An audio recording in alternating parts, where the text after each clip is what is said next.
Unidad 3. Control numérico. El equipo está formado por Collins Calvo Yacaira, Martínez López Alondra, Ramírez Mora Emma, Rodríguez Hernández Ángel y Vázquez Espinosa Guadalupe. Las competencias a desarrollar es identificar y reconocer maquinarias de control numérico para su funcionamiento.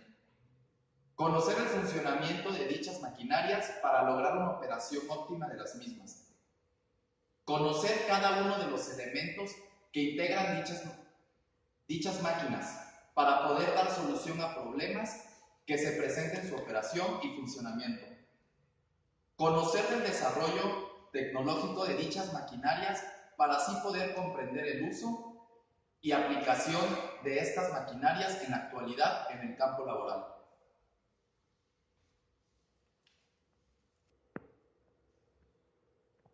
Problema 3.1, que es operaciones y máquinas para el maquinado de superficies.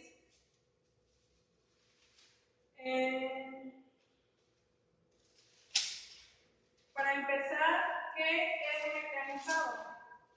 Mecanizado es un proceso de fabricación partiendo de productos semielaborados como tochos y lingotes, eliminando parte del material que lo compone y para obtener una pieza de la forma y las dimensiones deseadas. Hay tres tipos de mecanizado: por arranque de viruta, sin arranque de viruta y por aleación. Por arranque de viruta existe el torneado, el taladrado, el fresado y el cerrado, entre otros. Bueno,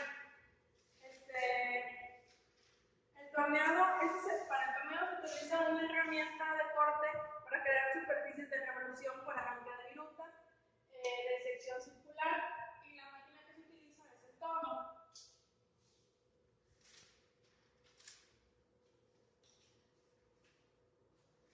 Para el taladrado se coloca una broca en la máquina de herramienta y gira para penetrar eliminando las virutas del material.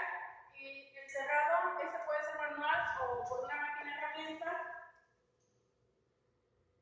Y dice que se desliza la hoja de sierra hacia adelante y hacia abajo para realizar el corte del material.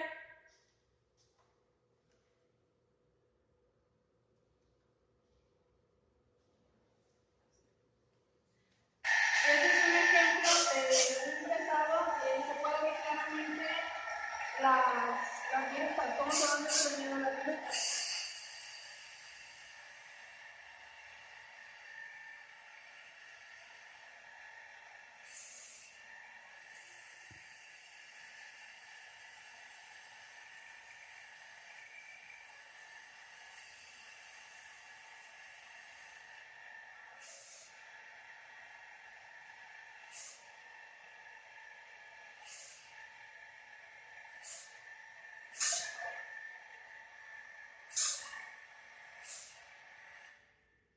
Bueno, para el mecanizado sin arranque de viruta está la forja, el sintetizado, el estampado y el laminado.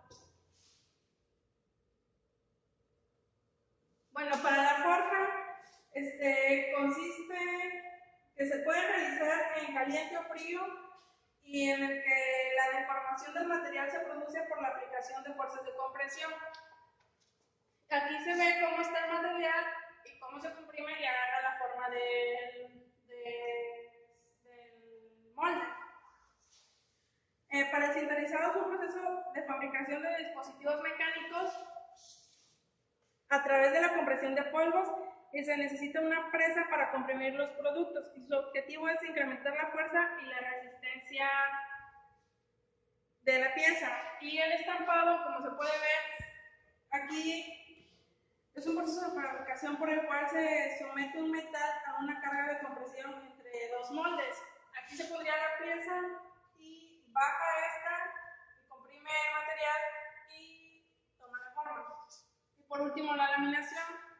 Este proceso de deformación volumétrica en el que se reduce el espesor inicial del material mediante compresión que se ejercen a los rodillos sobre la pieza al material de trabajo.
este video nos muestra es aluminio, es una pieza de aluminio que tiene un grosor de 45 centímetros y se ve como iba pasando por los rodillos y nos dice que por lo caliente que está se tiene que enfriar con un líquido que es 95% agua y 5% aceite para que no se pegue el material entre los rodillos. Y como vimos, el lingote acaba midiendo un poco más de 9 metros y con un grosor de 5 centímetros. Bueno, para el siguiente, que es por abrasión, está el pulido, el esmerilado, el bruñido y la rectificadora.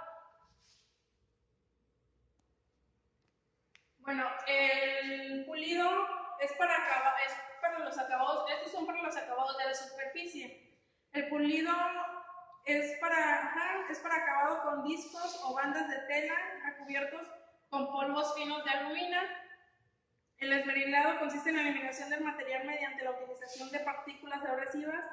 Y por último, el bruñido consiste en remover de una superficie una cantidad de material relativamente pequeña por medio de piedras abrasivas. Su objetivo es obtener un acabado extremadamente cercano a los deseados.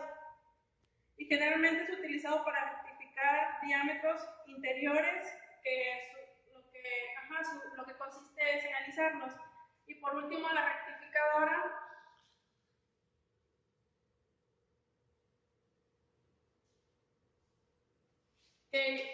igual aquí hay un video donde nos muestra lo que hace una rectificadora plana. Se logra un mejor acabado superficial a una pieza.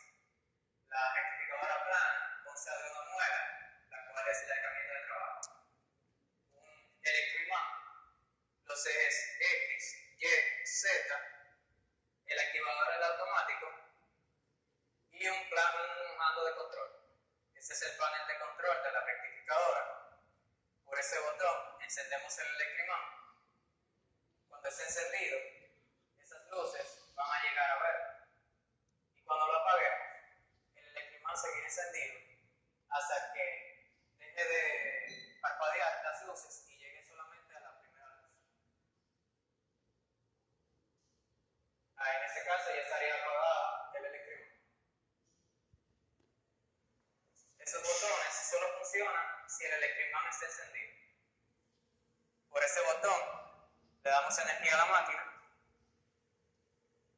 Por podemos encender la muela. En activamos el automático. Y por ese botón de aquí apagamos los anteriores. En apagamos el automático. En apagamos la muela. El encendido de la máquina. Y por esos botones de aquí son el automático del eje Z. Por ese botón subimos la muela y por ese bajamos la muela. El primer paso para trabajar en la rectificadora es ubicar la pieza en el electroimán y encender. Tienen que tener en cuenta que en esta máquina herramienta, debido al movimiento que tiene la máquina, hay una posibilidad de que la pieza salga disparada del electroimán. Así que tienen que poner mucha atención en la parte de la seguridad de la máquina herramienta. Lo siguiente que hacemos es que le damos energía a la máquina para encenderla. Luego le damos energía a la máquina y encendemos la piedra. Luego ubicamos nuestra pieza justo debajo de la muela por medio de los ejes X y Y. A excepción del carro en Z, todos los carros tienen un seguro. Aquí pueden ver el engranaje encajando en el otro y ahí se puede mover el carro. Si no estuviera ahí, el manubrio se mueve solo. Y luego bajamos el eje Z, que sería en este caso la muela.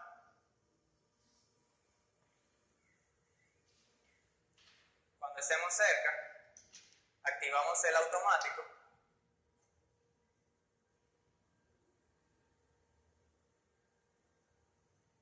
y nos acercamos hasta rozar la pieza.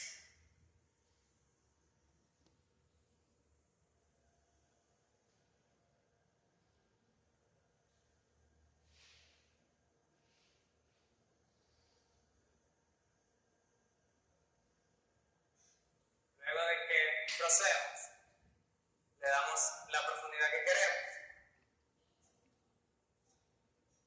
y luego por medio del eje Y hacemos que la muela pase por toda la pieza.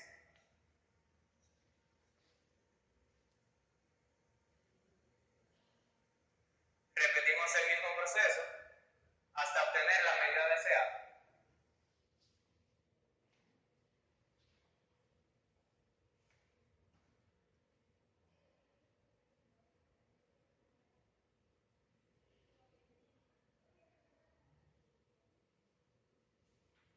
Bueno, para continuar con el tema 3.2, que es la formación de estándares de materiales. La formación de estándares se hace revisando las propiedades de materiales mediante pruebas ya sean destructivas o no destructivas. Se hacen para determinar las características de nuevos materiales, para asegurar el control de calidad y para comprobar resultados en otras partes del mundo. Bueno, para las pruebas existen dos tipos de pruebas, las destructivas y las no destructivas. Bueno, en las pruebas destructivas está lo que es tensión, compresión, aplastamiento e impacto. La prueba de tensión es como estirar la pieza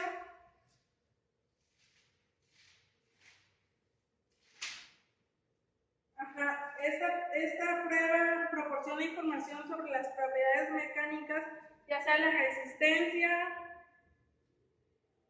y el máximo esfuerzo de ruptura. La de compresión, esta consiste en someter el material a una carga de compresión que determina el esfuerzo que el material puede soportar. Aquí se ve cómo está el material antes y ya cuando fue sometido a esta prueba. La prueba de aplastamiento, esta consiste en aplastar una muestra de un tubo hasta que toque sus superficies inferiores y su objetivo es determinar si es capaz de resistir altas deformaciones sin que presente grietas. Y por último es la prueba de impacto. En esta se utiliza para conocer cuánta energía puede absorber el material al ser impactado. Consiste en impactar una probeta mediante un péndulo que se deja caer a cierta distancia, a cierta altura. Se hace a diferentes temperaturas de acuerdo con los estándares o a lo que requieren los clientes. Y por último están las pruebas no destructivas.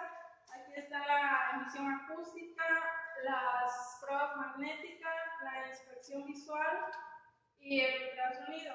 Bueno, la emisión acústica, esta detecta los cambios internos en los materiales. O dicho de otra manera, detecta los micromovimientos que ocurren en los materiales cuando existe un cambio microestructural, tal como son las transformaciones de fase de los metales, el crecimiento de grietas, la fractura de los frágiles productos de corrosión. Las siguientes son las pruebas magnéticas. Esta se basa en el principio físico conocido como magnetismo, el cual exhibe principalmente los materiales ferrosos como el acero y consiste en la capacidad o el poder de atracción. O sea que, es decir, que cuando un metal es magnético, atrae en sus extremos a otros materiales magnéticos o que tienen la capacidad de ser magnetizados. La siguiente es la inspección visual.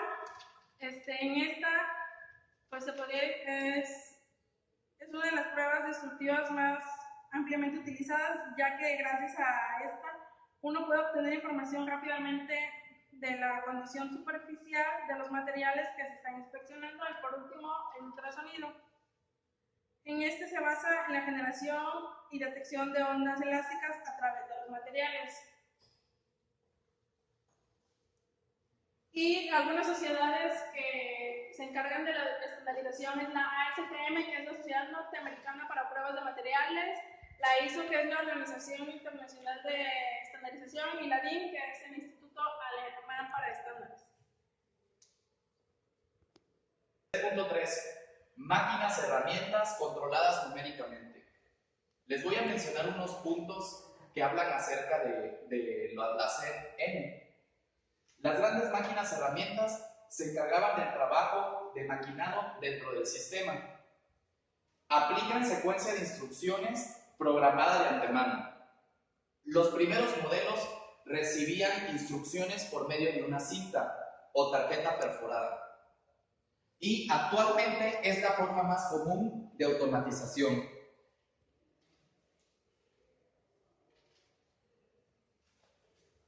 Esto fue desarrollado a principios de la década de 1950 en el Instituto Tecnológico de Massachusetts.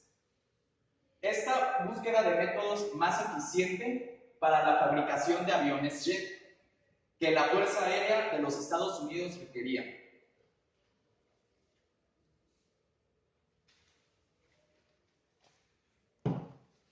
Una máquina puede ser por control numérico, CN, o control numérico computarizado, CNC.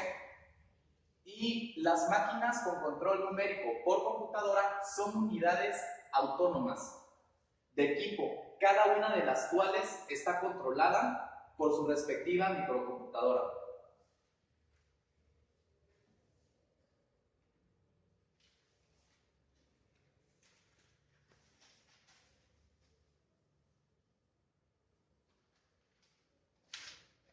Ahora les voy a hablar sobre el criterio para usar máquinas herramienta con control numérico.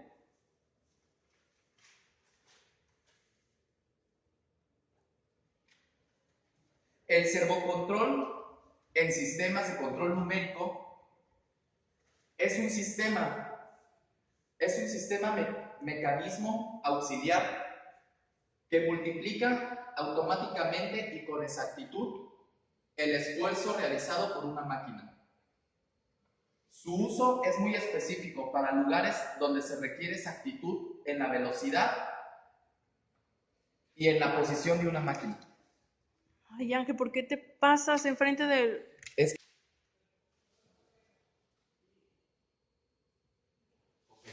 Un servocontrol puede ser de lazo abierto o lazo cerrado.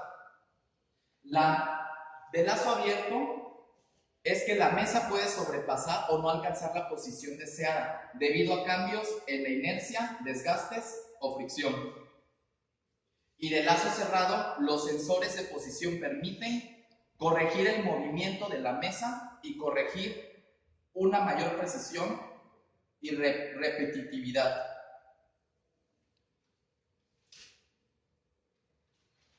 En el lazo abierto, la salida no tiene efecto sobre la acción de control. Y en el lazo cerrado, los sensores de posición permiten corregir el movimiento de la mesa y corregir una mayor precisión y repetitividad.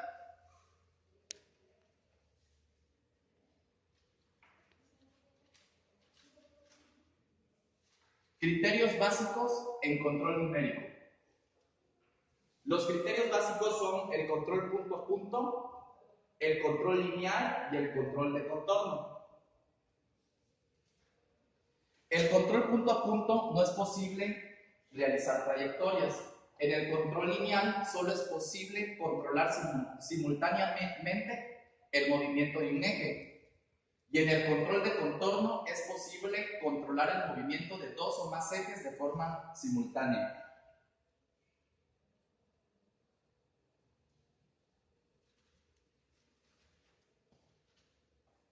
Los componentes funcionales en máquinas de control numérico computarizado son el servomotor, la mesa, el sensor de posición, el controlador máquina, consola visualización, cambio automático de herramienta, control de refrigerante, recogida y retirada de gruta,